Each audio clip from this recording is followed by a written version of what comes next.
أنجزت العتبة العلوية عدة مشاريع، من أهمها بناء مدارس، عدد 3 دخلن إن شاء الله الخدمة، وواحدة دخلت خدمة واثنين إن شاء الله دخلن هاي السنة راح يدخلن للخدمة. عندنا مراكز صحية، مركز الرباب الصحي اللي يخدم مجمع قنبر السكني بالأحياء الشمالية والمجمعات المجاورة إليه.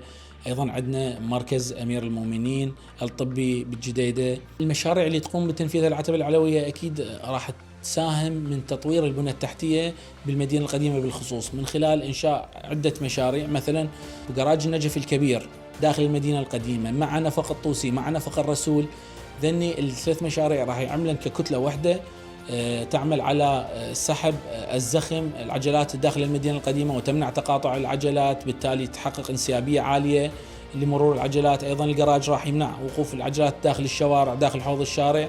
هذا كله راح يساهم بفك الاختناقات داخل المدينة القديمة. مشاريع مثل مدن الزائرين العملاقة 2 تقريبا تم إكمال تصميمهن. مدخل المدينة القديمة من جهة ساحة التوديع إن شاء الله سيكون مدخل يليق بالمدينة القديمة والزائر الكريم القادم من هذه الجهة مع الجنائز. بعض المشاريع تم إكمالها وتم إنجازها، والبعض الآخر جاري العمل عليها. يعني تقريبا كل الشوارع المؤدية إلى الصحن الشريف هي صار بها خدمة وكل ما يلبي احتياجات الزائر. كل مشاريع العتبة العلوية المقدسة هي أما بتنفيذ أما بالإشراف، هي كلها بكوادرنا العراقية، بمهندسينا، بإشراف أساتذتنا الاستشاريين اللي هم موجودين أيضا بالعتبة العلوية. المهندس المعماري جاي يحاول يعني يمزج بين الحداثة والتطور مع المحافظة على التراث من خلال إضافة الأقواس، إضافة المواد اللي راح تبقي الأثر التاريخي والروحي لهذه المدينة المقدسة.